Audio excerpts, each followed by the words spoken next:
উপস্থিতিবৃন্দ, আপনারা জানেন 5 আগস্ট পরবর্তী সময়ে বাংলাদেশ জাতীয়তাবাদী ছাত্রদল মনে করেছিল একটি সুন্দর স্বাভাবিক পরিস্থিতি বিরাজমান থাকবে, যে পরিস্থিতি বিরাজমান থাকলে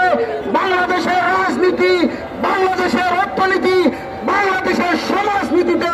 আমূল পরিবর্তন থাকবে। কিন্তু 5 আগস্ট পরবর্তী সময়ে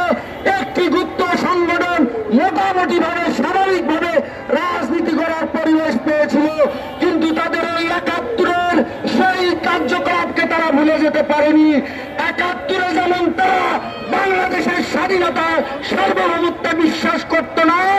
5 আগস্ট পরবর্তী সময়ে তারা রাজনীতি করার স্পেস পেয়েও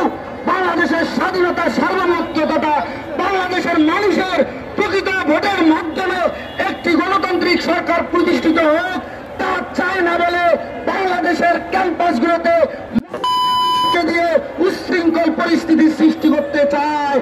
এবং সাধারণ শিক্ষার্থীদের সেন্টিমেন্টকে ধারণ করেই আমরা বাংলাদেশ জাতীয়তাবাদী ছাত্রদল যেহেতু আমাদের কর্মসূচি ও পরিকল্পনা গ্রহণ করি এবং তা বাস্তবায়নে সোচ্চার থাকি, আমরা বাংলাদেশ জাতীয়তাবাদী ছাত্রদল যখন দেখব সাধারণ শিক্ষার্থীদের সেন্টিমেন্টকে ধারণ করে না এমন কোন সংগঠন দিয়ে আমাদের স্বাধীনতা সার্বভৌমত্বের মুক্ত প্রতীক শহীদ রাষ্ট্রপতি জিয়াউর রহমানকে নিয়ে বাংলাদেশের প্রকৃত সাধারণ শিক্ষার্থীদের নিয়ে আমরা অবশ্যই তাদের প্রতিহত করব। বাংলাদেশ জিন্দাবাদ, শহীদ রাষ্ট্রপতি জিয়াউর রহমান।